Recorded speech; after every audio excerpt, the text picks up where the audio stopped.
how do you go from serving mom and pop businesses to serving companies like Amazon, Microsoft, Airbnb? How do you make that jump?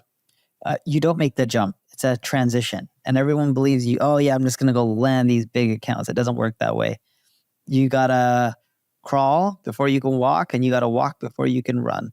And it just takes a long time, and you got to slog it out and keep working your way upstream. You do good work for mom and pops, you'll get referrals. Eventually some mid-sized companies will hire you. You keep doing good work.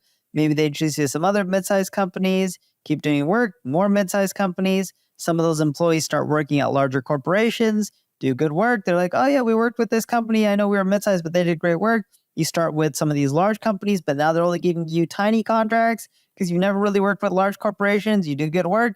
They're like, oh, maybe we'll give you mid-sized contracts when you work with these large corporations. You do more good work. They'll keep only giving you mid-sized contracts, but then they give it to you for more divisions and more regions because a lot of them are global. And then you keep doing more good work, and then you can get larger contracts for a lot of divisions and a lot of regions.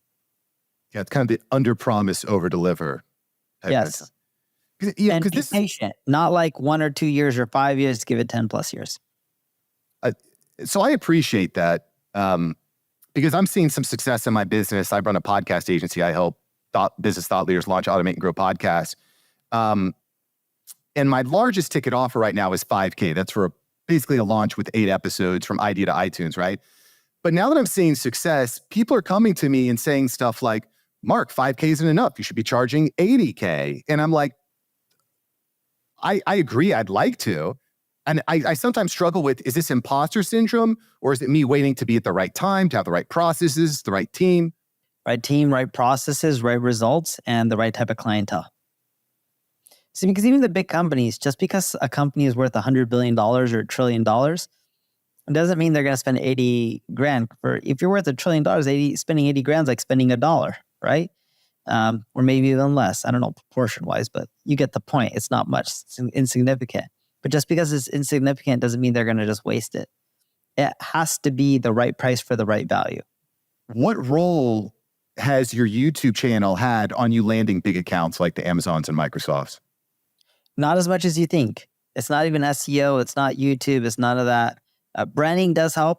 What helps more than anything is just doing really, really good work for a lot of different companies.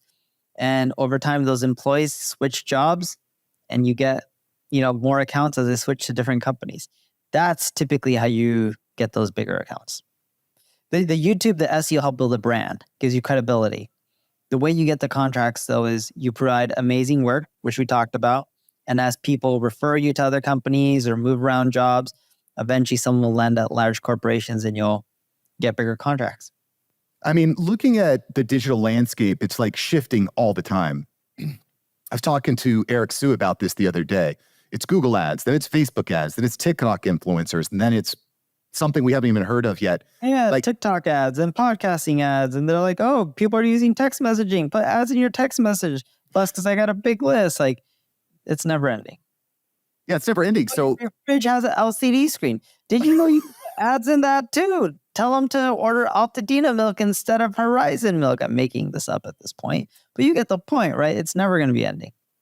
Yeah, it's never ending. So it just seems like you're always on this hamster wheel where as soon as you've got it figured out, it's like Google doubles the price of the ads. Like, thanks for watching Mark Savant Media. Here we're going to help you create better content in less time and turn that attention into income. If you love this video, you're going to love these videos here. Click the one. Me and my team specially selected this just for you. Click the link. Check out the video. I'll catch you here next time on Mark Savant Media. Peace.